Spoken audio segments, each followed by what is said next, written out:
Come on, come on. All right, here we go. It used to be a weird. Okay, all right, guys.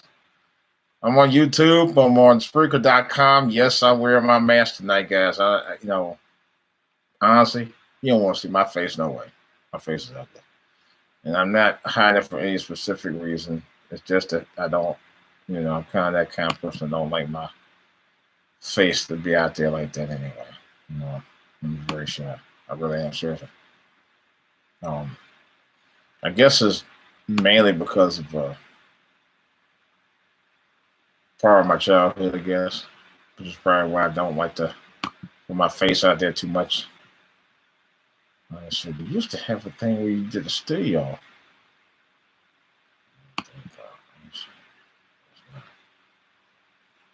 One second, guys and gals. It's always something when you're doing broadcasting. When you're broadcasting, on here.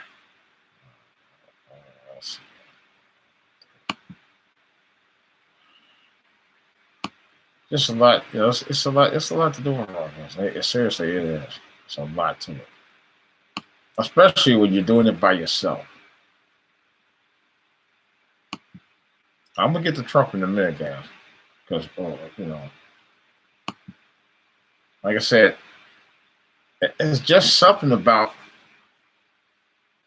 this guy that I really, really turn the volume a little bit, guys.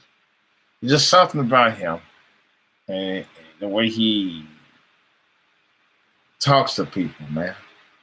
He don't come correct with you no way. He thinks he owns the freaking world. You think he owns the world. He think he's smarter than anybody. I mean, he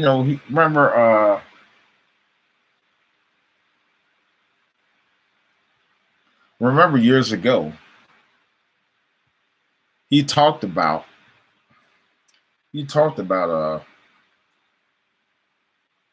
literally thinking he was better than all the generals and colonels and all of that. He actually said that. He thinks he's a lot smarter than what he is. He really is not. He's really an idiot.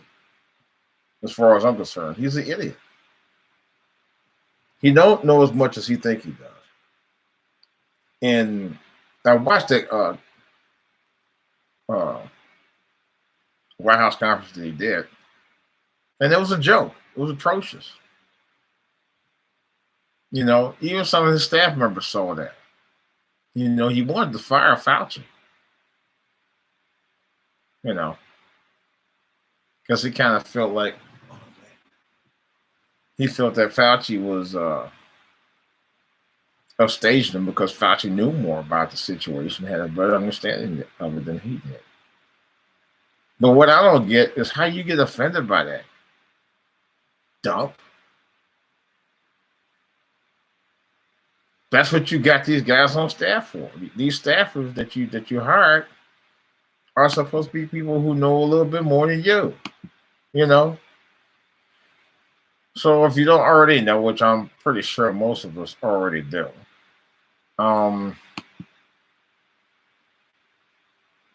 just check my live chat here, guys. No, ain't nobody on there. Just me. But it's just weird to me. It's really weird. They got to talking about using light and being raised, and he was thinking that the way he was talking, like he was thinking you could use light on people. Now I saw a story yesterday where they use light on check something here, ladies and gentlemen. Where they use light on in a room, but they were trying to clean. Now they did use light and rays for that, to what they quote unquote disinfect the room, but not on people. And about a month and a half ago, when this thing first broke out stateside, there was you remember the parents was before they sent the kids to school, And some of the parents were actually literally spraying Lysol on their kids. They should have been arrested for child abuse. I said that for weeks. I never heard nothing else about it, of course. But that's what that was. Child abuse. Period. You spray Lysol on your kid. I would have never imagined doing anything like that to my kids. Period. That's ridiculous. Lysol. Pure out freaking ass Lysol. So Trump, and I'm just referring back to Trump again from that. And I'm like, wait a minute. Really? Lysol.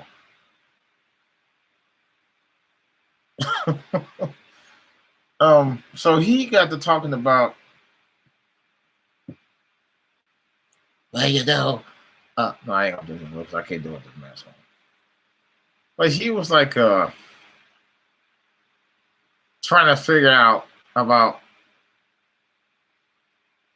injecting disinfectant into somebody's body. Now, he did say it. He didn't really sound completely confused, but he didn't really sound like he knew what the, excuse my French, what the fuck he was talking about. I kind of say that. But nevertheless, and then he's going to try and walk it back talking about, I was just being sarcastic. No, you were being a complete dumbass. That's what you were doing. You were being a complete dumbass. Okay? Talking about you were being sarcastic. No, you know what? First of all, being sarcastic is one thing, but you know what? This ain't the time to be playing games with people's lives out here. Dump. This ain't the time, man. This is not the time. If all the times in the world, I'll be honest, Dump, you picked the wrong damn time to be playing this kind of game with people. The wrong damn time. You know? I'm trying to update my channel. This is my name. Let's see. This 2.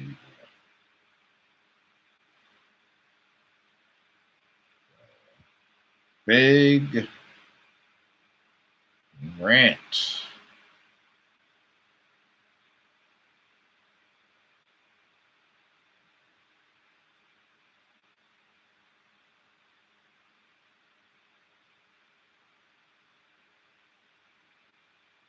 I should rewrite that. We'll call it DJWOLF.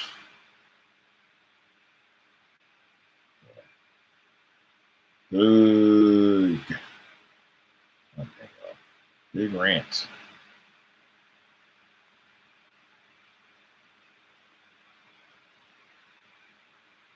Hold on, people. I'm just getting started now, so I you know, because there's a lot of other stuff I want to talk about as well. I just wanted to update my channel here, and I also wanted to what other one? My number.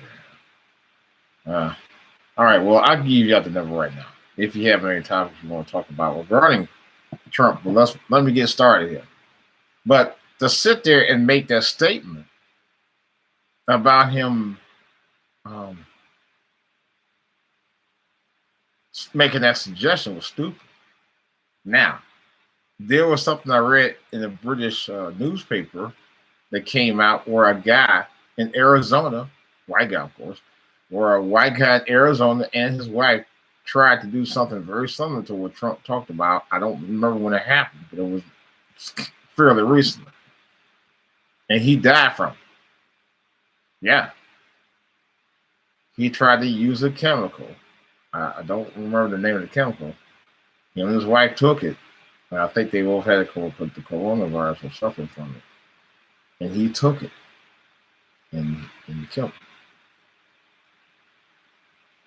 him. Now, I'm not gonna say if it's directly involved with Trump, but Trump is a bad influence anyway. You know, the same people that goes out there that talk praise Trump are the same people who trying to rush to get back to work because they know that the majority of people who have a lot of those symptoms, or at least the ones or suffer from the medical what do you call that? Or have the medical immune systems that are a little weak. They know that based on heart attacks, kidney disease, stroke, high blood pressure, a lot of those people are of African American descent or of color. I know myself. I was at work last few weeks. And guess what people weren't doing? At least the bulk of the white people I seen weren't doing. I ain't seen too many black people, but I seen a few black people too much. The bulk of the white people weren't wearing any mask at all. No mask, no glove. They had the least bit of concern about any of that. They truly did, ladies and gentlemen. They had the least bit of concern about that at all. It was like they could have cared less. And they didn't. They really didn't care. They really didn't care at all.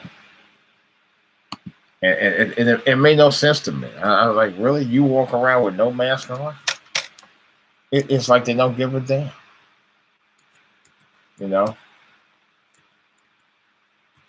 First of all, the mask is for you to protect your germy ass from other people, and vice versa.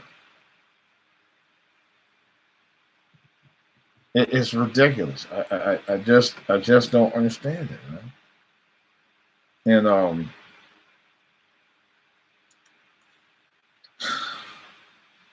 how the hell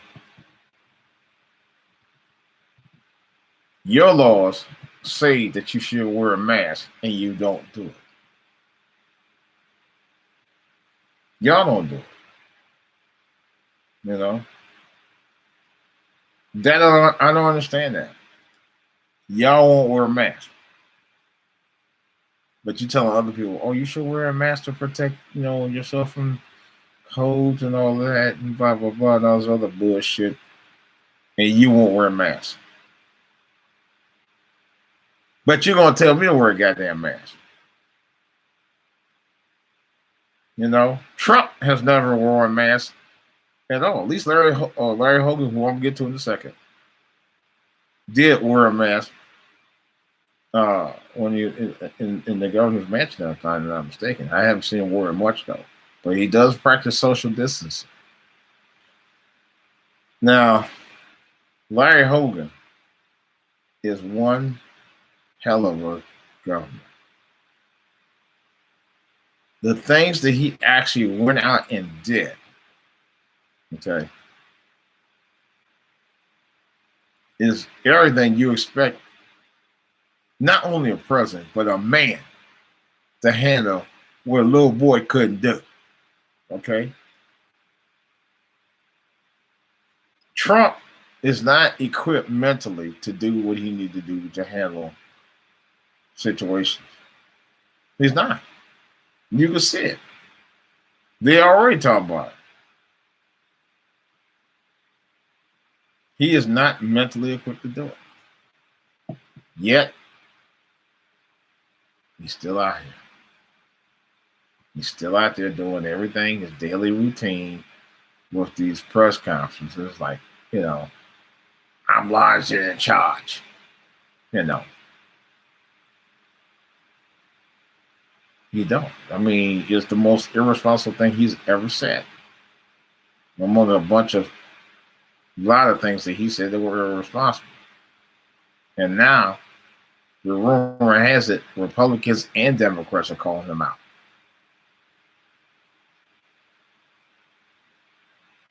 And they should. They really should. Because he's setting a dangerous precedent to, just say, Ted Gully. He did the same thing when it came to the hydrochloroquine, or whatever that drug was, where he was telling people, he told people, for real, he actually told people to go ahead. You know what, I'm going to take this off. This mic off. Mic off. Excuse me. Okay, that sounds a little bit better. But he told people to go ahead and take the drugs. Say, take it. What you got to lose? That's what he said. He's an irresponsible asshole, man. He really is. And I don't understand how people could sit there and support this fool. I just, for the life of me, don't understand it. How can people continue to support him?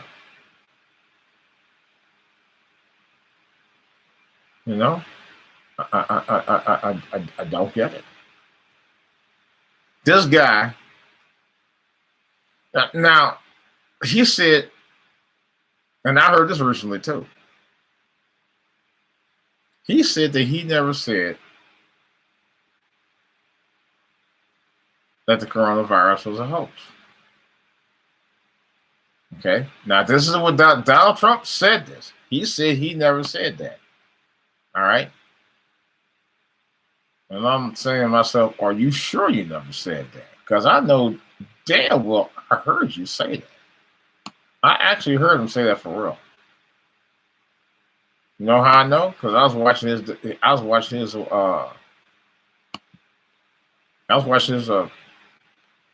daily briefings almost every night and every day.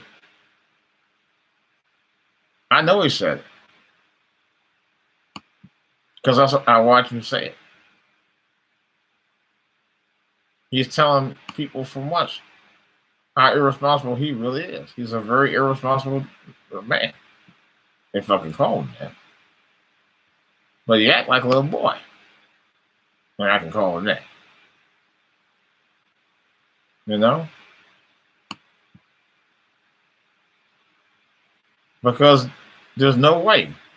I mean, he's supposed to be a man, and he acts like a boy,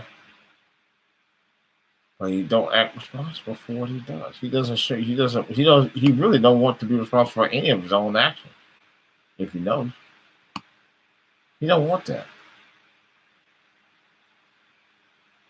But yet you cried about Obama not being American born. That's what you said. Obama didn't say that.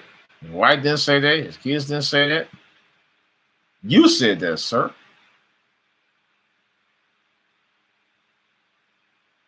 Yet, Obama taught law at Harvard. Something you wouldn't know much about. Because you know everything. Everything. You know all kind of stuff. Don't know anything.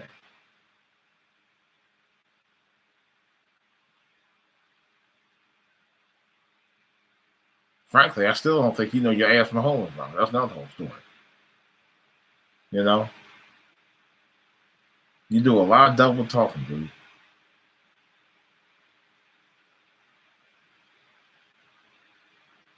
What I don't understand is he comes from money. And he must not got much out of his education.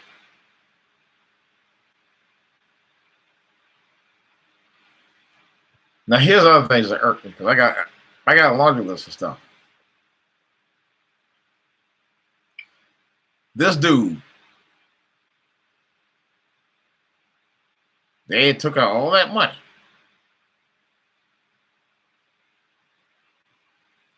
Well, all this money for these small businesses, right?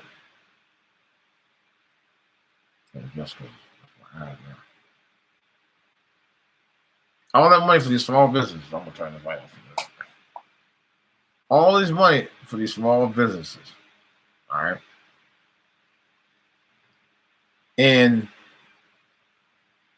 These small businesses, they'll have so much time to get the money. Many of them, a number of them couldn't get the money because they shut the damn system down, saying we ain't got no more money. I said, how you ain't got no more money? This is like trillions and trillions of dollars. And come to find out, many of those millionaire businesses had got a surplus of 1.7 million just because they were a big business. That ain't gonna hurt them. And you had a couple of experts that were saying that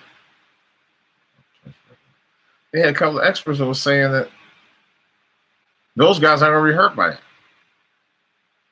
Not the millionaires anyway. They'll be able to bounce back even if they were a little bit short.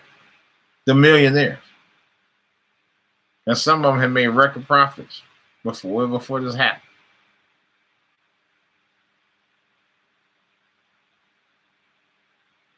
But you guys to have gotten out $2.2 trillion. That's a lot of money. That's a whole lot of damn money. And then went out and got billions and billions, hundreds of billions more today, and still talking about that ain't enough? Really? There's time, Trump, you and your cronies start talking to these millionaires and get them to help the people, man. You know, that reminds me of time I was in Atlanta. This is an absolute true story. All right. I was in Atlanta back around 2003. I think I was down for a business trip years ago. And I was at a bar, right? Stayed over at the Hilton. Beautiful hotel, man. No, I didn't run to Paris Hilton or her sister. That's not the story. I never ran down. But anyway, so I'm at the bar, and I remember kind of vividly it was Houston. Was it Houston? Not Houston. I'm sorry, San Antonio. I forgot who he was playing in the playoffs. And I do remember who was the guy? He was a DC, retired after about 19 years. Now one Kobe was Tony Parker, I know, was on that team. What was the other dude name? And that was my favorite player too. I can't think of his name, man. Damn. I mean, he set records for San Antonio too before he left. I know Robinson, I think, was still with him. Nate Robinson. The Arrow. They called him the Arrow back in the 80s. I used to watch him play. There was another dude. I forgot his name.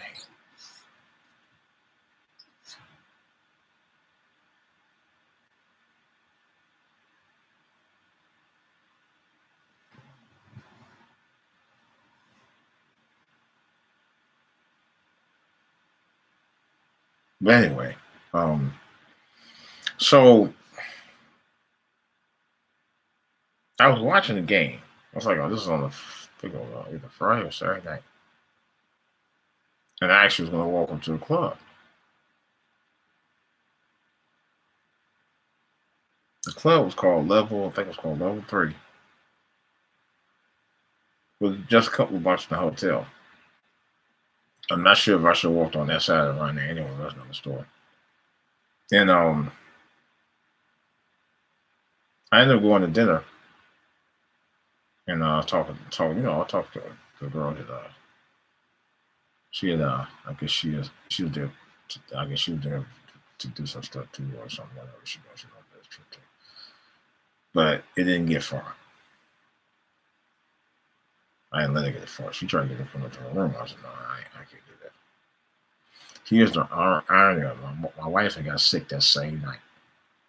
She got very sick. And I was like, oh shit. I was gonna stay there today now. Cut it short. So anyway, I took the first thing smoking and got the hell up out of it. But before I get to that, let me tell you what I really want to talk about. And this is what I want to say about how short-sighted white people are. And I ain't saying that at all, but a lot of them are. So I'm in the bar. Get me a drink, watch the game. this white guy came on. It was not. It was two black women who were sitting on the side. Okay. And so the white guy come talking to me. You know, we talk. He just seemed pretty friendly guy. Then all of a sudden, you know, he talking about, you know, I make America great. Yeah. Yeah, this is kind of like Donald Trump. You know, and this is where he's going for the kill at right here. You know what made America great? What do you say? So I'm having the senior moment. Capitalism, that's what he said. This is exactly what he said. You know what made America great? Capitalism. And I looked at him. And here I am in Atlanta. Atlanta. The mother home of the civil rights movement. Okay. The birthplace of the Reverend Dr. Martin Luther King Jr. By the way, childhood home was less than maybe about 5 minutes from there, from the hotel where I stayed at, right down the street. No joke. I actually walked over there. Excuse me. I walked over there, real talk. And not sure why, because it was, you know, kind of lower middle income. And I ain't putting nobody down, neighborhood. But I went over there at the bar, talking to this white guy. And when he told me, he said he thought, he said, you know what make America great? Capitalism. And that's what he said. That's exactly what he said to me. And I just looked at him and I was angry. Thinking about all those civil rights leaders during that era at the Mecca. I'm at the Mecca of where they were, where they marched on, the very streets in that area around downtown Atlanta. And then you know what I told this son of a bitch? I told him straight out. You know what made America great? Let me take this mask off. And I told him, I said straight up, you know what make America great? People of color. Because we built this motherfucker. That's exactly what I told him. And I didn't mince words on that shit either. I mean, he was pissing me off so bad. When he said that, I was like, oh, hell no. I know this Rancher Cucamonga motherfucker ain't gonna tell me. And he actually said that. I mean, I wasn't completely shocked, I guess. But I was kind of like, you got some damn nerve. You got some damn nerve to be telling me about what makes America great.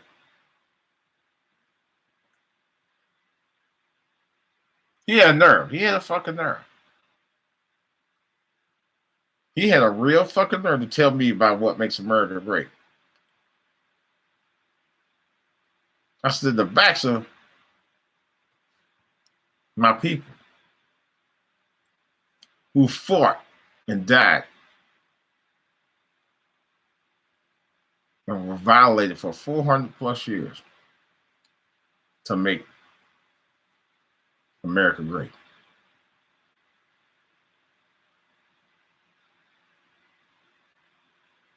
That's what happened. Yeah. My people made America great, motherfucker. And I told, you know, I didn't go into all of that. I was very hot about it though. But I told him, I said, when I said that, I'm trying to gather the thought, but that was pretty much what I said. And I told him at the end, I said, and don't you forget it. I actually said that. I said, my people, the backs of my people made America great. And don't you forget it. And I walked out. I had to walk out on this guy. And the two black women on the side was just looking at me like I did something wrong. I think they were on a trip or something with that white guy. So I don't recall it. But they seem that they kind of like you know, clutching the pearls a little bit, because I guess they think I was gonna jack this old guy up. I'm gonna tell you the truth. If it wasn't me on a business trip myself, I probably would, because he was wrong. You gonna sit there tell a black man who idolized those civil rights leaders from the era when he was a little boy? Okay, I was almost 4 years. Well, I was close to 3.5 when Martin Luther King Jr. was murdered. I ain't gonna say assassination. I say murder. You know,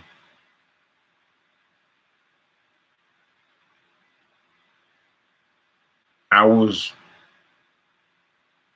roughly about a year old when Malcolm X got killed.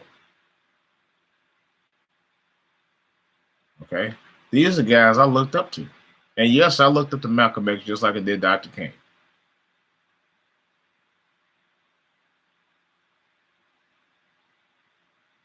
You know what the problem is sometimes, man? It's okay for white people to look up to their heroes. But if you black, you supposed to look up to their heroes. Ain't that a bitch? Yeah. And that's how they portray the images of black men. You know, I could go even deeper, which I'm going to do right now. Now I think about it.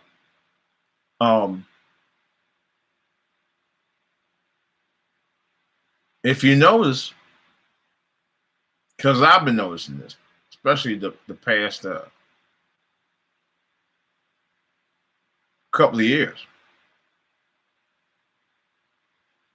and this is the irony of it.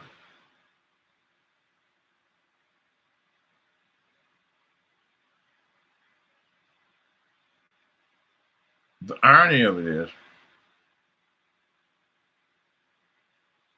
that you got these shows. Now, these have all been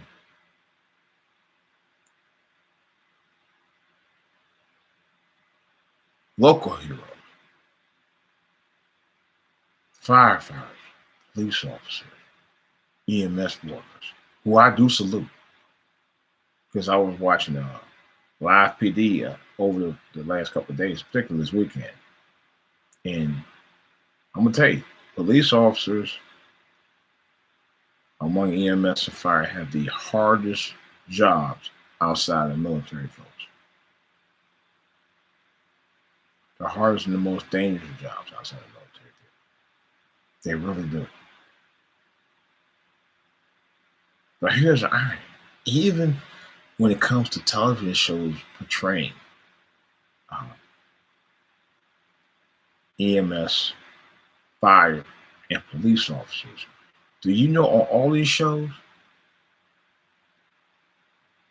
the black actors who play the characters on those shows, most of them shows, are gay? It's intentional. I know it is. I was just telling my wife a while back. That is on purpose. They purposely did that. Matter of fact, 911, which is one of my favorite shows on Fox. I love the show. I love Miss Angela Bassett. That's another story. But that particular show, there's a strong black woman in Angela Bassett who dates a white guy who the chief of the fire department, and she's a sergeant on her police squad, or the police department. Her black husband, who was her husband, is homosexual. Okay, and I'm gonna get to that in a second. The female firefighter who's black, also black, is a lesbian. Now, don't get me wrong. I had no problem with people, because people gonna be people. I mean, I told you guys a story about I had a couple of close friends that I had brigade. All right, I had no problem with those guys. They were cool as hell, man. All right, I didn't rock the boat like they did, but I'm just saying. But the black guy on the Fox show He doesn't. He's not even presented as a strong black man. He's presented as a weak man. To tell you the truth, I'm not, and I know people will probably may or may not dispute it, but I'm telling you, for what I've seen, that's how it appears to me. If you watch some of the latest episodes of this season of 911, you'll see why. And I'm totally convinced that that was intentional. And the guy playing him, I forgot the actor's name. He usually played pretty strong characters. It's particularly a character he played on the hit show Soul Food. He was really good in that show.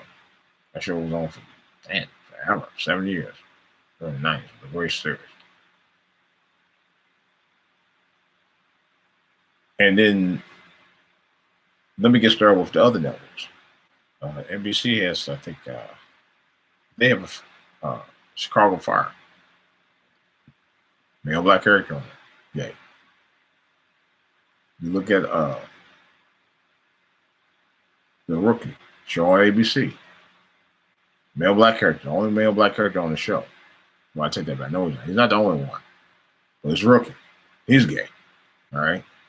It's just like it's a thing where if anybody's gonna be gay, it's gonna be somebody who y'all consider as the weaker person, or y'all consider as the weaker race. To me, that's so not fair, man. Every show, y'all don't want to present us as being who we really are. Strong people. And strong people came out strong men.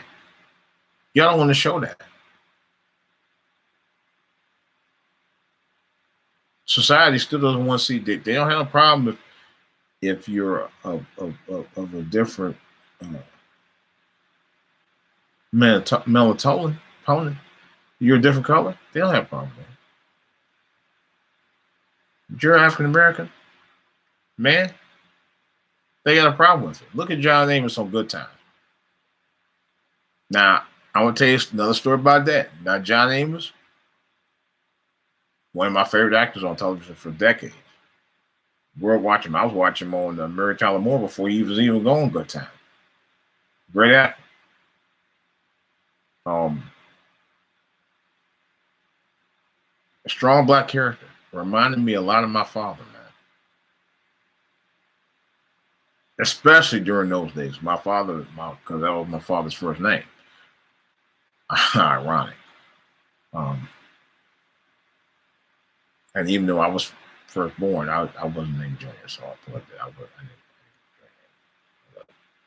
never got an explanation about why, but that's another story. But I know about that. That's what makes me unique.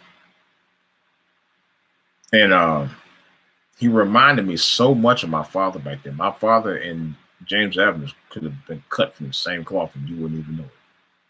Real talk. He was built like him. He wore his hair like himself. My father's hair wasn't gray at the time. In fact, my father never had gray hair. Now, even though on his deathbed, he didn't have gray hair like that. Real talk.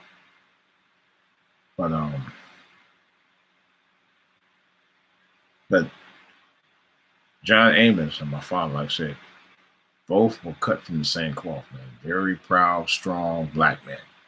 Very hardworking men. James Evans and my father, James, were the same person to me. Real talk. But of course, John Amos was on there 3 to 6 years, something like that. And they initially said he did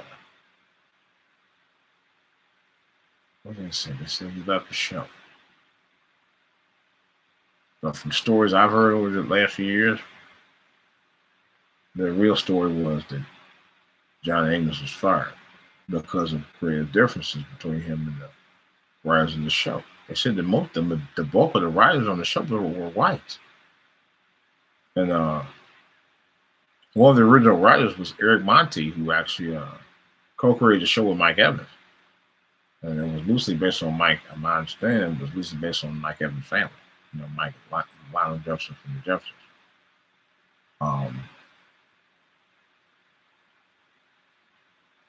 But it was really a shame because Eric Monte got burnt too later on, as I found out. for all the stuff that he had worked on. It's ridiculous, man. Only thing he was trying to do was trying to tell a story from our perspective and people trying to burn them on it. That in itself was bullshit. I can tell you that right up front. Complete bullshit. You know. And that's the thing about my rant that I got tonight. I'm tired of us always being thrown under the bus for everything, man. We get blamed for everything. We got blamed. Really, people like over in China, I heard Chinese people are discriminating against black people over there. Ever since they said that the majority of blacks were having the issue with the coronavirus. But yet, what was the first thing that Trump did months ago? He said it was the Chinese virus. They had a conniption. And there was even black politicians that were riding with him on that shit. I mean, not on Trump, but they were riding with the Chinese about that. That's facts. And then them same people will turn around and discriminate against us over there. And some people say, well, they were African. It doesn't matter. They're African. It don't matter. We all the same in terms of that. They still got discriminated against. I don't give a fuck. It's bullshit. And at some point, I get tired of it, man. I'm not gonna lie. These white people walk around with no care in the fucking world. They don't wear no mask. Yeah. Like it ain't nothing. Down here in the DMV. Right out here in the DMV. There was a story about people walking in the parks. They're walking in the parks, but you didn't hardly see any video footage of white people walking in the parks. Black people was at the wharf. Around the same time period, you saw a video of Negroes all over that mall.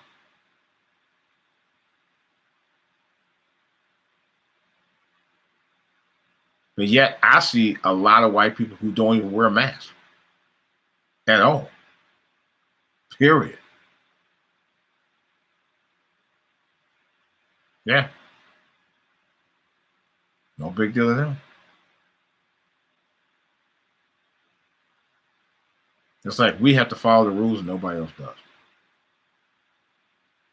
They want to go back to work in Russia right there before, they can flatten the curve good. One governor, I don't know who that stupid ass governor was, and I forgot. I think I don't want to say that he's from Texas or not from Texas. He might be, but he said that living don't mean nothing. Yeah.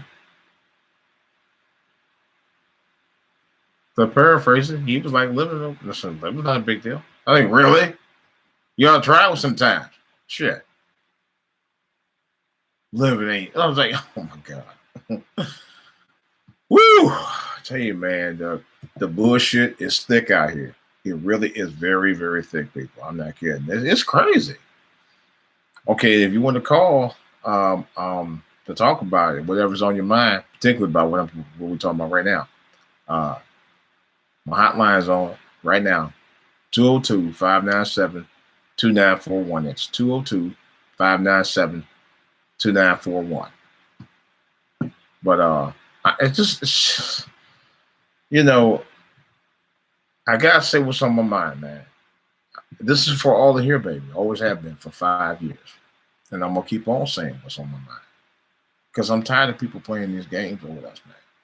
They play with our culture over and over and over and over and over again for 400 motherfucking years. Ain't y'all tired of this shit?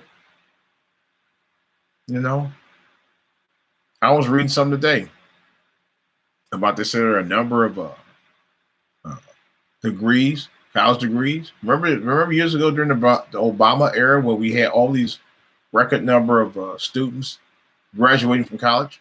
Black students now graduating from college at record numbers. Now, my son graduated from high school in 2010, right? And he came out with a graduating class of almost 700 students. No joke. My nephew, I think, had about 700 in his class. I think he might have been more than that. So high school and college during the Obama era and past that have record number of black students graduate.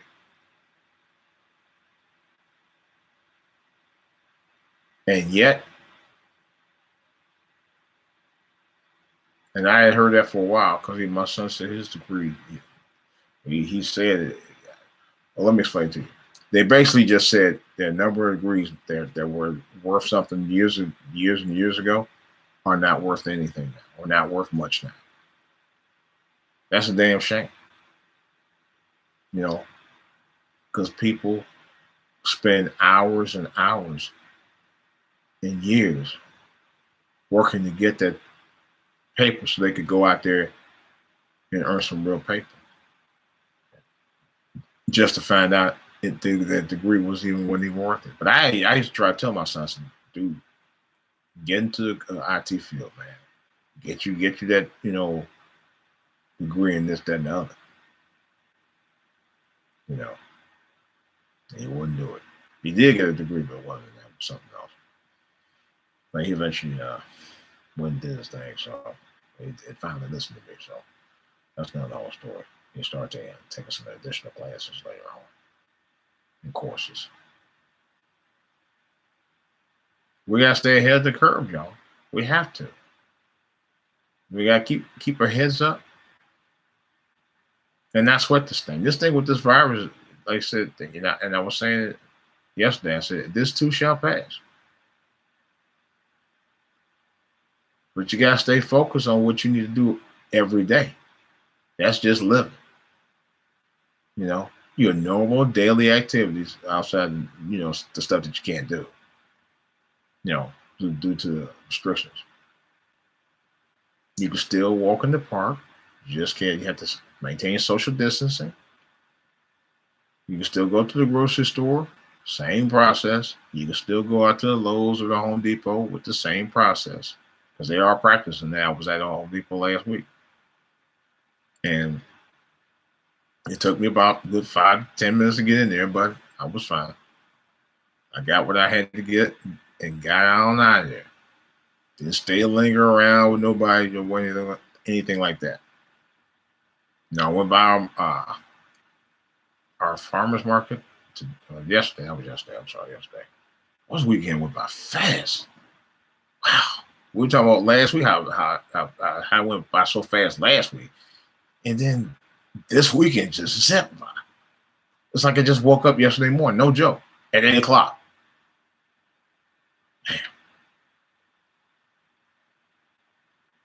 Damn. I do hate the fact that I was telling somebody at work about a week ago. I was like, you know who I really feel for? I feel for the children. It just hurts me, man. It hurt me so bad that these kids, man, you won't have the normal prom date, graduation. I was thinking about when I went to prom in high school, man. And I went around and picked up my ex-girlfriend, my girlfriend at the time, of course, size for high school and for the prom. And one got me a tux downtown. Well, only went downtown. It was not far from where my mom worked at. What was I called? I think it was called After 7 Tux. That was a nice tux, man. And I didn't get it dirty though. I made sure of that. That's what my mom had. I used to drive them up all over the place. Man, for days, man. We can live. You can just, do right, live right. Do the thing. Not hurt nobody. That's where I'd like to go back to, man. I'm just, even though I'm not overly concerned about this coronavirus thing, you have to be cautious. Everybody has to be cautious, of course. But it does, on some level, really does make you sad about it. They do. I'm just sad. Regardless of how, I'm talking now, but it do make me sad about the situation. I'm not gonna kid you about it.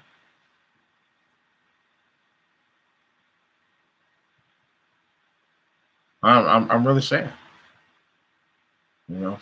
on some level, because a lot of things that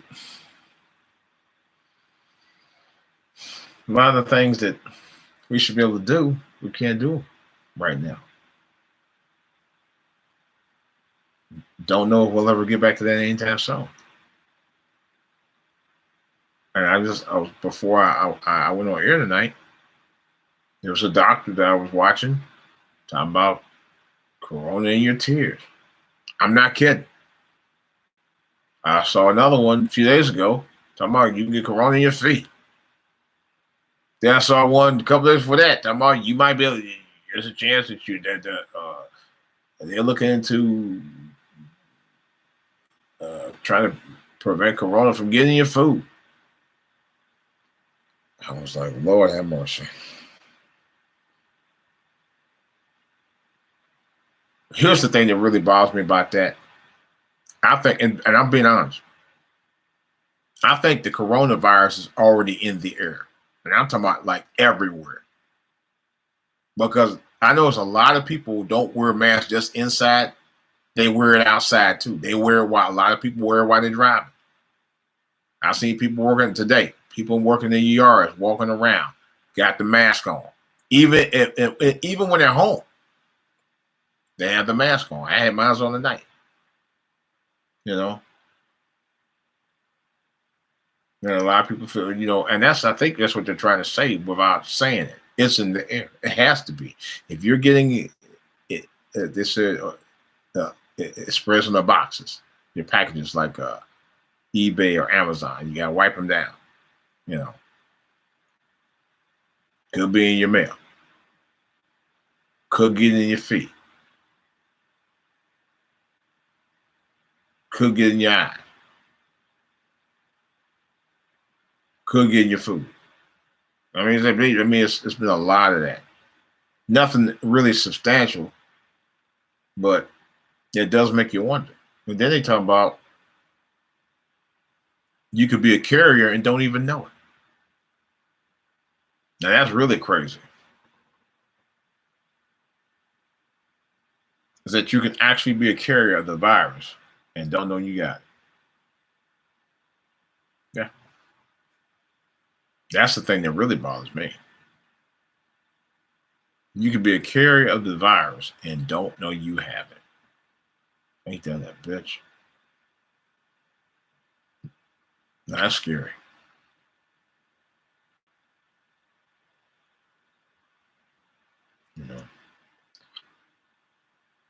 My church today, as always, they did the last couple of weeks they've been doing Sunday school over the phone, and they do the church thing either over the phone or on Facebook and YouTube. It just so happens I set it up on my TV. I can watch the church services on YouTube through my television. I just do the connection to it and just go right to it. A lot of matter of fact, like Files and Comcast cable services offer access to YouTube now, so you just go right to your YouTube account, which is pretty much what I did. But it's good to know that you do have that option where you can actually go there and pray to the Lord, and everything will be fine. And listen to the sermon and read your Bible, and read your Sunday school book, and have a little talk with God, man. And knowing that things really are okay. It ain't great right now, but they're okay. And they'll get better. I think that's what kept me going. I was telling somebody the other day, I said, I think if I hadn't been going back to church for the last 8 years, I probably wouldn't feel this way now. I'd probably be a total wreck. There's heart palpitations and everything. Just worried about what's going to happen next.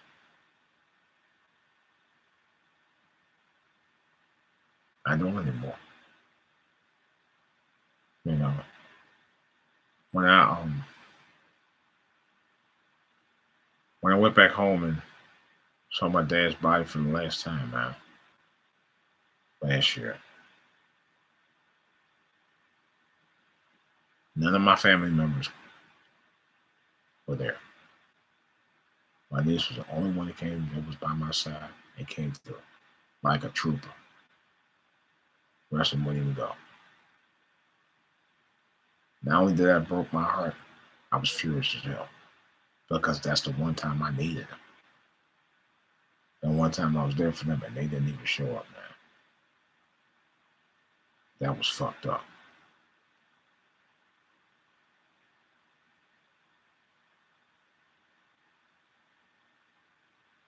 That hurt me. I'm not gonna lie to you guys. That really hurt me. That hurt me like you would not believe.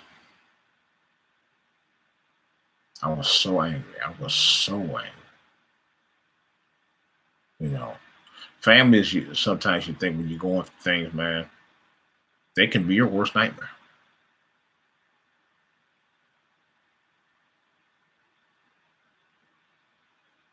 What surprised me when I was in that funeral home with my niece and I saw my dad's body and I had to make sure it was him. I couldn't even cry. Of course, I felt sad by his passing. This is the man who raised me to be who I am today. You know, I thank God for him.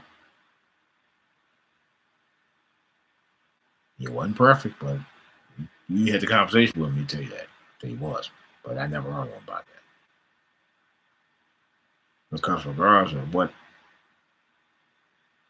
I thought he might have been exaggerating about, the truth of the matter is, for me, he was. Real talk. It didn't matter about what anybody else thought. I know what he did for us. You know. And I wanted to give him a decent send-off. It was a decent send-off, but it could have been better. But, you know, just a few things that was going on with the drama there wouldn't let it happen. But it's okay. We got through it.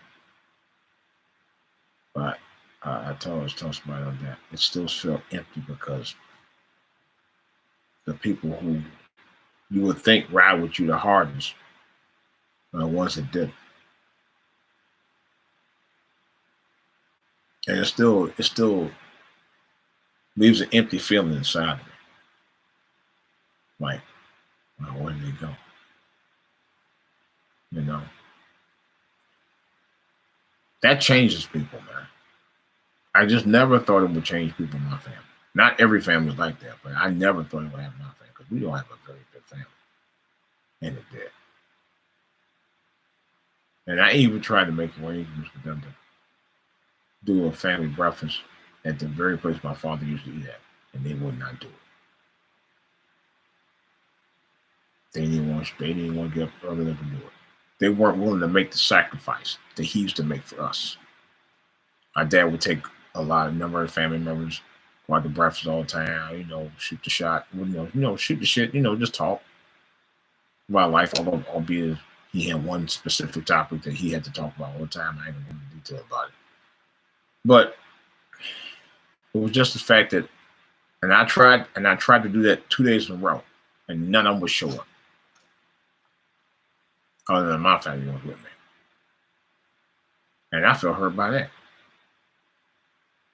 I wasn't going to really talk about this, but I just wanted to make a point that in a situation, albeit it looks like it's something that you ain't gonna get through, you'll get through.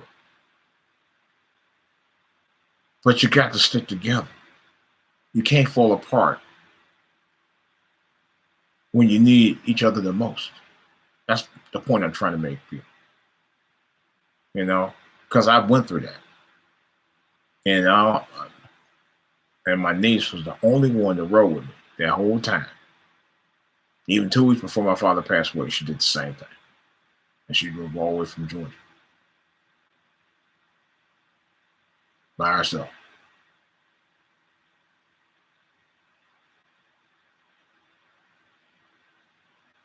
And and my father went out of bed just before he passed away, 2 weeks before he passed away. And he was in tears. And my niece just had the voice of an angel.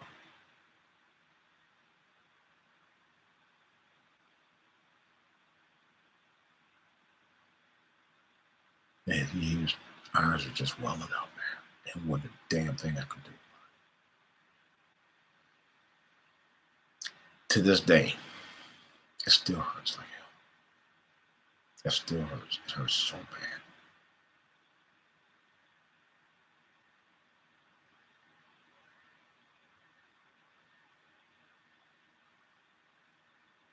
Yeah.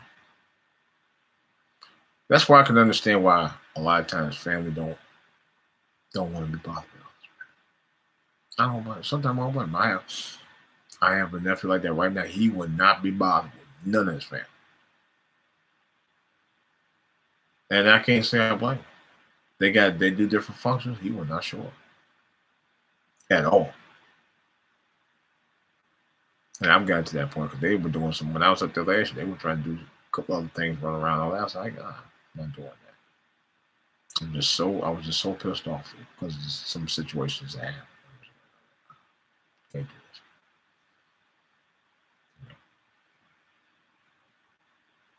Too old. I told him, I said, I'm too old for this shit. I'm not doing this. Exactly what I said. I'm 55 now. I ain't got time playing games with grown ass people no more. You know, everything's a game to them. You know, that's the point I'm trying to make about Trump here. Trump think that everything's a game. It's not. There's conversations, the way he talked to people, the way he's condescending. It reminded me of my situation last year. I was the reporter sitting down there being accused of spreading quote unquote fake news. And Trump was I'm just using the parable. And Trump was a family member being condescending as fuck. I was in a situation like that as the reporter, and they were in a situation like that as one of my relatives. Yeah. I saw that the same way. The same way. And just like I said, it hurt. You know, family can be everything or can't be nothing.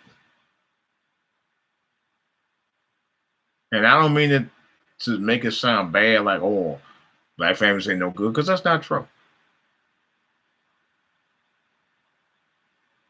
Just some of us don't have families like that. They are not close. You know.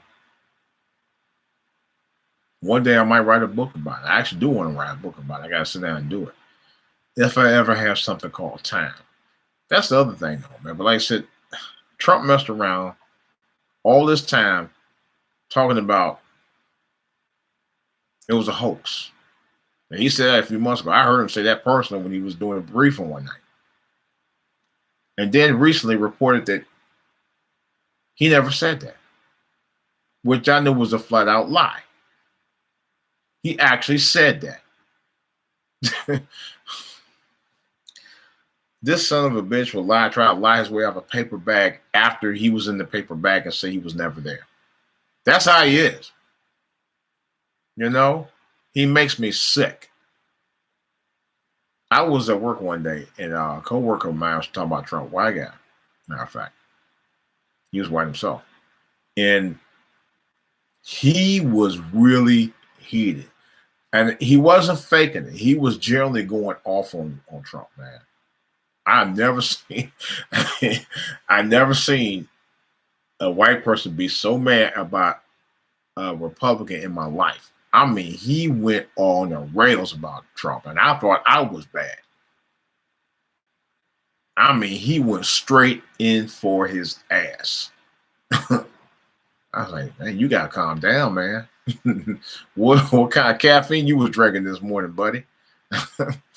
And I honestly, I think that's the general consensus of this country now with this guy. He tried to pretend like he's so well liked. You're gonna love me, and all that other bullshit. No. No, man. Now, I had a conversation with another coworker of mine. She tried to say that was talking about Trump.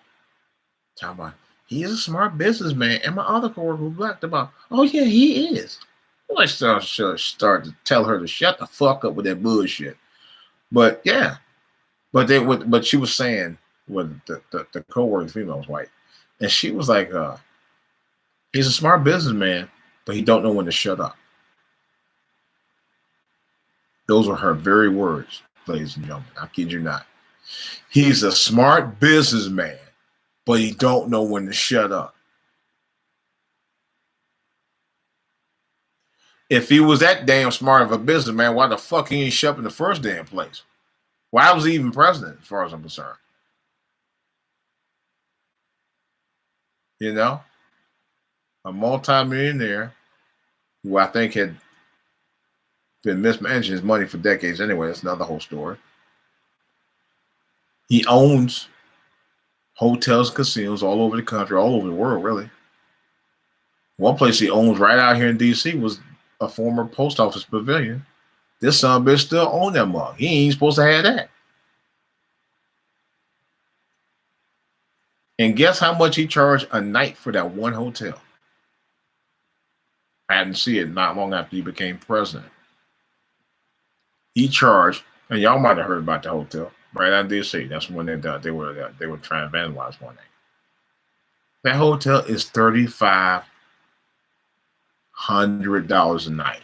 I kid you not, $3,500 a night. I saw the ad for it. I actually went online.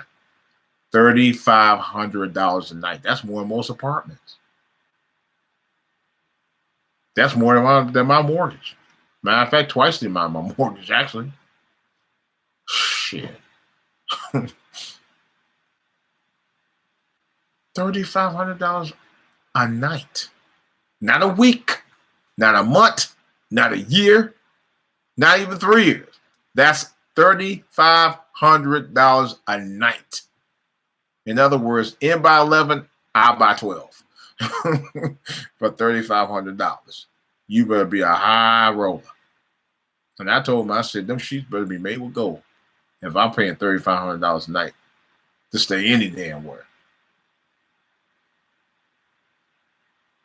That's insane. That is fucking insane. Oh, boy. I'll tell you, man. It's crazy. It's absolutely insane, man. But my point is, and I'm going to get off this podcast because I enjoy talking to you guys about it. The one thing I'll say about this, by doing podcasts for me for the last few years, it helped me get a lot off my chest. Whether it be something I'm talking about personally by myself, or whether it's something I'm talking about somebody like, 45. It does help me think about the fact that I know, although I'm the only one talking here, and I don't get a lot of response from people on YouTube, and that's, I'm fine with that anymore. At least I know you're hearing me, and I appreciate that. You're probably more family than my own real family is right now, to be honest. And I can honestly say that without guilt, because it's facts.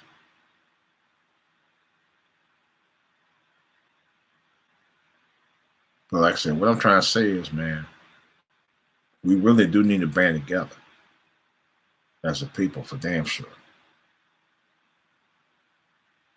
And bond closer than we like never before. If anything, this should bring us even closer. I would love to see that. Oh, hey, you better make that call. I see Ray she's online here. All right, let me see if I can get on the phone real quick. All right, make the call. 202-597-2941. All right, that's 202-597-2941. Give me a holler. I'll be on for another 15 minutes or so. But like I was saying though, um, if there was ever a time that we needed family, now's the time, because this mess we going through now is a trip, a stone trip, people. You know, we don't know how long this mess is going to keep going. We really don't.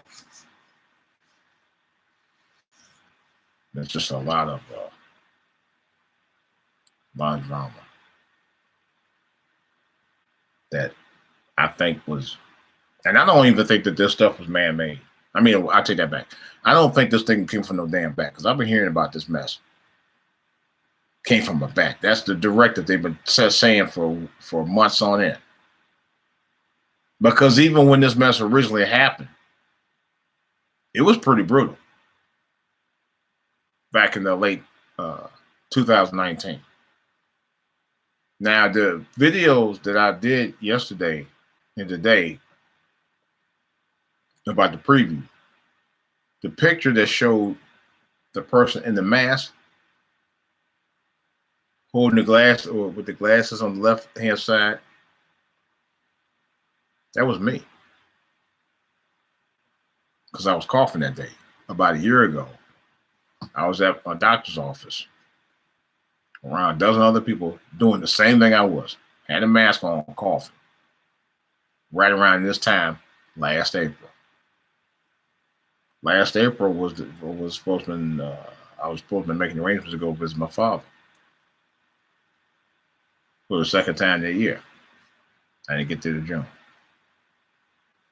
And I got sick. I was out for probably about a week, 2 weeks. Well, actually, I was out. Well, I didn't. Well, actually, let me rephrase that. I was out for about a week, probably about a week and a half, and I had fever, cough, had real bad congestion. I had to get an inhaler. But what I was told initially, that when I had that problem last year, which was very similar to the coronavirus, that was upper respiratory issue. It wasn't major, but it was enough that I had to have an inhaler, and it was to do with my sinuses. And I was like, I ain't no sinus did all that. They said it did, and I never had a history of sinuses over the years, except started in 2016. But I do remember last year when I had that issue, that they were saying people were going around catching this super bug. They kept saying it. They wouldn't tell you exactly what it was or what the strain was or anything like that. They kept saying it was referred to it as a super bug. This was last April now. Remember, we had a slightly mild winter last year. Well, yeah, we had a slightly mild winter last year too. You know, they kept saying that. And I looked online. I went on. I remember they said one time that, and the story just kind of like just drifted away, and I could barely find any stories in the media about that superbug last year. That's like right out here. And I talked about this in another podcast where they said about a couple months ago. It was, matter of fact, first of the year, but it was later part first of the year, where a guy, they say he was Chinese, came to Dulles Airport with a bag of dead birds. It was reported in both USA Today and the U.S. Customs sites. Both sites. They sure did. And guess what? The story was reported on February 11th, about 2 weeks after it happened. Didn't hear about a court case for that person. Don't know their name. Don't know if it was male or female. Don't know if they were sentenced to prison. Not even didn't even hear about an arraignment. Nothing. And this was technically should have been a federal case, because they did it over, across the lines, going in this country with that legal contraband. And they said that the person had ties to connection to an address out here in Prince George's County. They wouldn't even tell you where what location was or anything. They say nothing. It's like it was just it was like almost like it was a made up story, but I don't know if it was made up or not. But that was an actual report though, and two well-known connections, USA Today and the U.S. Customs Office. They both posted it. It was posted. I read them from both sites. Weird. Never heard nothing about it after that. The media immediately stopped talking about it after that. Sure did. And guess who has the highest number of coronavirus cases? Right out here in Maryland. Guess who has the highest number of cases of any county in Maryland? Right out here in Prince George's County. Guess who has the highest number of deaths in the DMV as a result of the coronavirus cases? Maryland. Ain't that a bitch? And y'all talking about it came from a fucking bat? I don't want to hear that shit. That came from no goddamn bat. Those guys been eating bats for decades out there. They've been eating all kind of wild stuff. I heard stories about them eating dogs since the 1970s. A guy told me when I was stationed in Germany at a Korea restaurant that they used to eat dogs over there. He literally said that.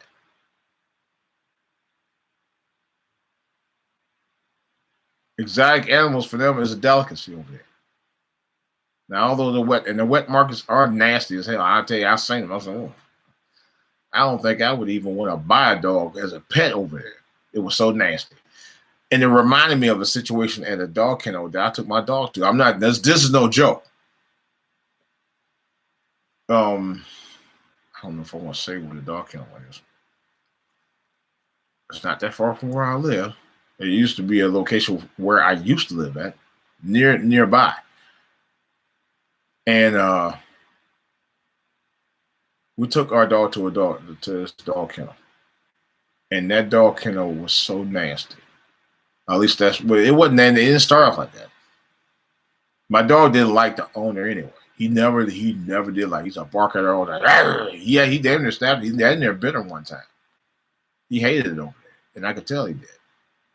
But one time we were going to Virginia Beach, and we were packing our stuff, and he was sitting on the steps, and he saw me with my suitcase. And this happened maybe about 5-6 years ago, and he started howling. He's like, woo, woo, woo, woo. He knew he was leaving, and my son was over to watch him and watch the house. And the moment that he saw us get ready to pack our bags and roll out, he just had a conniption. That dog was just hooting and howling. He was actually in tears. I had to go over and give him a big hug because he knew he was leaving. And I really didn't want to leave my dog hanging like that, but and that's my buddy, man. But I had to roll out. I had to roll out. Broke my heart though. I'm not gonna lie. But I had to do what I had to do.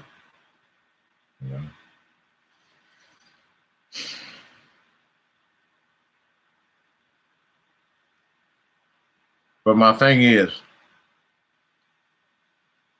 at some point we'll find out we'll get to the bottom of it at some point what's really going on. But like I said, ain't no bats. This thing ain't what about no bats. That was just a story to mislead you. Just like they say about the thing about the 5G. We've had 3G, we had 4G. You gonna tell me people get sick now just like that? No. I still think, and this is my opinion, and I don't care what anybody think what it is or what it ain't right now. I personally think that this thing was a biological chemical. Because one thing I do know for a fact, I was in the Army for 3.5 years, 3 years, 6 months, 11 days to wake up, okay? And I know for a fact, I know for a hard fact, that if you breathe even an inch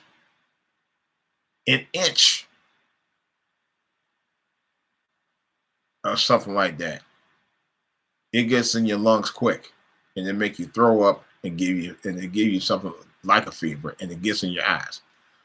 The reason why I say that, because we used to do a test. I'm not going to go into great details about it. And trust me, based on that test, it's very similar to that. Very similar. I've seen that. Okay? I witnessed what people actually did once we did that test. It made your eyes watery. It cut your ear, it cut your wind off. That's why I think it personally, I really do think that whatever is going on that's making people sick all around the world, because this was set up. I just believe it. I don't know why. And I've had that strong feeling about that for quite some time. I didn't just start feeling this about that. I thought about this for months, even when I first heard about it.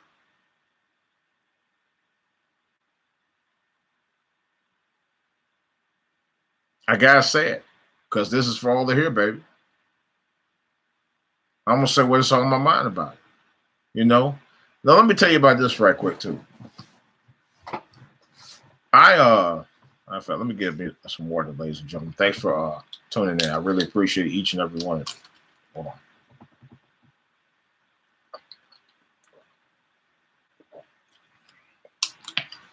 The reason I started, I used to call my channel, well, it was Comedy Cricket. It was another name prior to that. The reason why I named my channel For All to Hear, I was listening to satellite radio on Sirius for years, and I was a big fan of Joe Madison. I still listen to him sometimes. I follow him on Twitter, by the way. And the reason that I named it For All to Hear was because of the story that Joe Madison talked about. It was a story about a 17-year-old young man who was walking home from the store, minding his own business, when a stranger approached him, harassing him, and eventually murdered him. Of course, you know this story was about Trayvon Martin that happened in Sanford, Florida, and the perpetrator was George Zimmerman. The reason why I bring that up, because once that story got out, and once the 9/11 tape was played on the radio that exposed the truth about George Zimmerman, showing that he was warned not to bother the young man, that the police were going to handle it. And I heard that tape. And I heard the tapes of the audio when Trayvon Martin was talking to, I forgot the Jeanette girl, I forgot that girl name was, his friend. And all the way to the time when he got shot. He begged for his life. And do you know, that's partly what got George Zimmerman off, because they did not use that in the trial. They would not use it. They ruled it inadmissible. Overwhelming circumstantial evidence that showed that Zimmerman was guilty, but he uses so-called alibi about, oh, he had to fight him. Stand your ground. When the kid didn't even bother him. Plus, it was just a kid. They tell you to leave him alone, leave him alone. Don't bother him. He was warned that. And he got off. And George Zimmerman kept getting off. He kept getting off. Not only that, but everything else after that. He didn't do a day in jail for killing Trayvon Martin. Not one day. And I was so furious. I said, you know what? They kept that out the media, the general media. They wouldn't even put it on the trial. He got off. because of the influence of his dad. His dad, I think, he was out this way. He lived out this way. And I said, damn it, I'm tired of this. I'm tired of people hiding the truth of what's going on to our people. I'm fed up. And I vowed when I started my new channel, I said it's going to be for everybody to hear. I'm not holding nothing back on how I feel the views, my views and opinions of what I see that's going out here. And that's when I decided to name it For All to Hear, because we need to. We need to know what the hell's going on in our communities, in our governments, in our country. We have every right to know as citizens of this country. Remember New Orleans, when the levees broke, and thousands upon hundreds of thousands of people in the Ninth World were in real dire peril, man, of dying out there, which many of them did.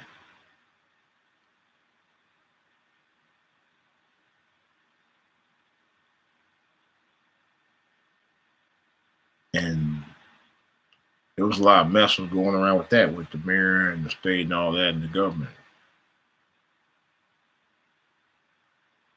That did happen before I started my podcasting, but I'm gonna tell you, I'm just tired of trying to dance, step over eggshells to keep from talking about something that needs to be addressed. That's the thing about the Baltimore riots that woke people up. Black people got woke that day. Now, don't get me wrong. And I still continue to say this. I will still continue to say this. I don't condone people doing what they did.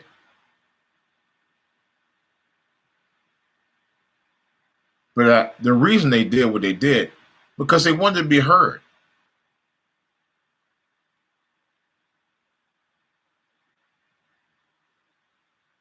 They wanted to be heard. They got tired of being ignored.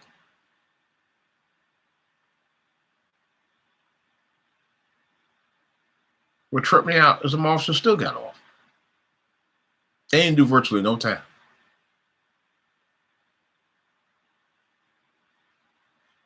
Now you got Trump about to help pull off the biggest ripoff in U.S. history to the tune of over $2.2 trillion.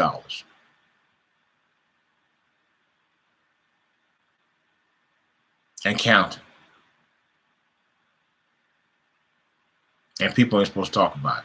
You know what really tripped me out? All these freaking trolls that be on YouTube. And I ain't saying everybody, but there are some trolls that be on YouTube who double talk about a lot of bullshit. Okay? You have an opinion about what's wrong, and they'll try to tell you, oh, no, that's not it. It's raining, but you're pissing on Malay. You know what I'm saying? They double down on one thing and bullshit you on another.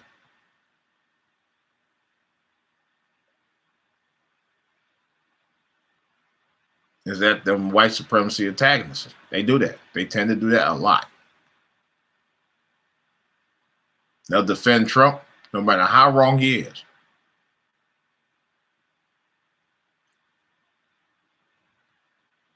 I had to tell somebody the other day, I'm not blaming him for the virus per se, because as far as I know, I don't think it's his fault directly anyway.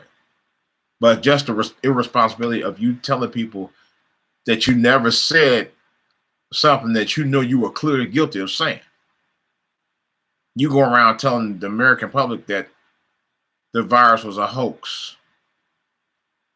You said that. You better hope I don't get a copy of that audio when you said that, because I'm damn sure going to play it. And I'm damn sure going to look for it. And when I find it, I'm going to play it. Because this is for all to hear, baby. You definitely said it. I was watching those press conferences, those White House press conferences every night. He got so embarrassed by the last one he did. They said he did less than 20 minutes on the one that he did do. I think it was Friday, and he ain't come back.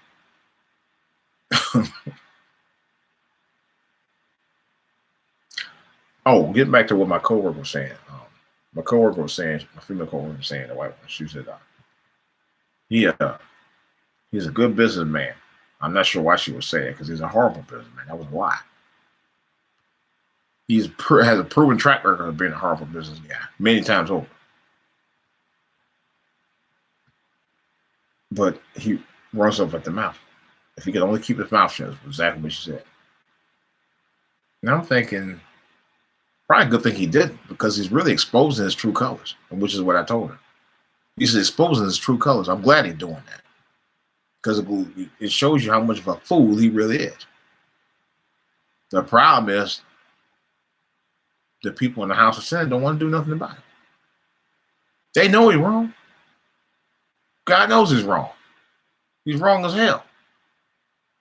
He's rotten. He's no good. He'll tell you the stuff is for your own good, like he knows what he's talking about, and he has no a clue at all. He don't have a clue. He don't have a clue to save his life. But he'll tell you to take that stuff, and you take it, and then you in trouble. That's just irresponsible to me. Completely irresponsible. Just sit and tell somebody to take something they ain't got no business taking. At all. And he's clearly wrong. I mean, clearly wrong. I mean, wrong all day. You know? Just wrong. Period. To sit there and tell somebody, yeah, take this. What you got to lose? Everything. Pretty much. Now I'm being nice about that. You know?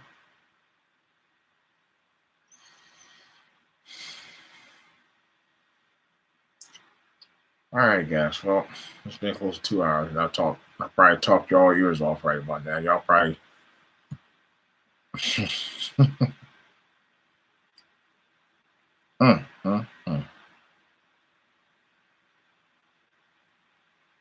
It's for real.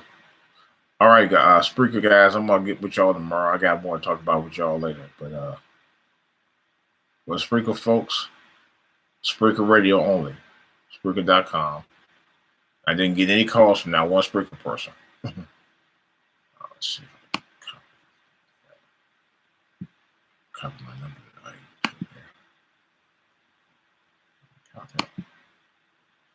Well, I guess not.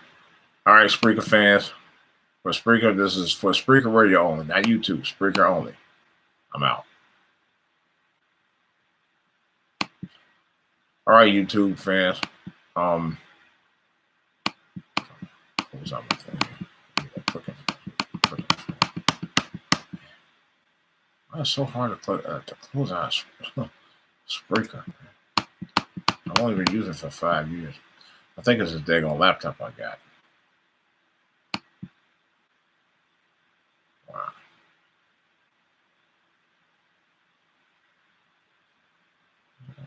Okay. Don't tell. I'm hoping I can close out YouTube. No.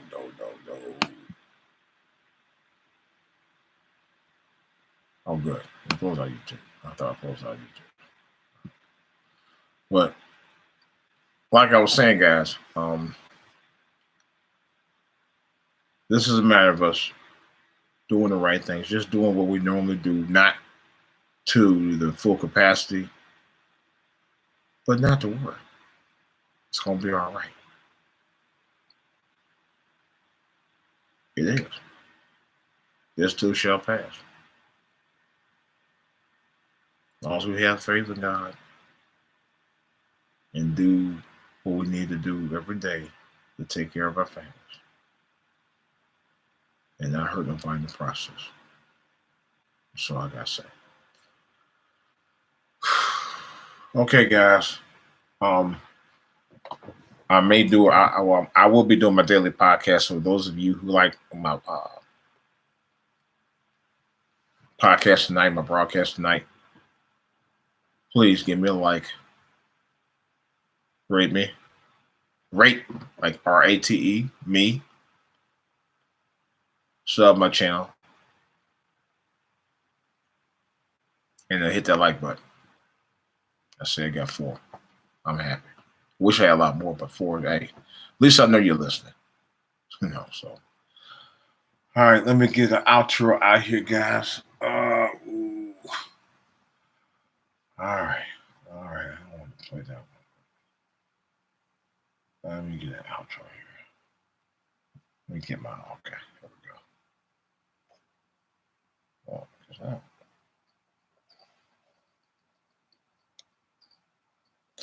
all right, guys. Thanks for listening. I really appreciate each and every one of you. I really do. That's from the bottom of my heart. Love y'all. This is DJ Wolf. Thanks for listening. Thanks for tuning in. I really, really, really, really do appreciate you. Thanks for watching my channel. I love y'all. Y'all take care. Stay safe. Stay at home at all possible. Good night.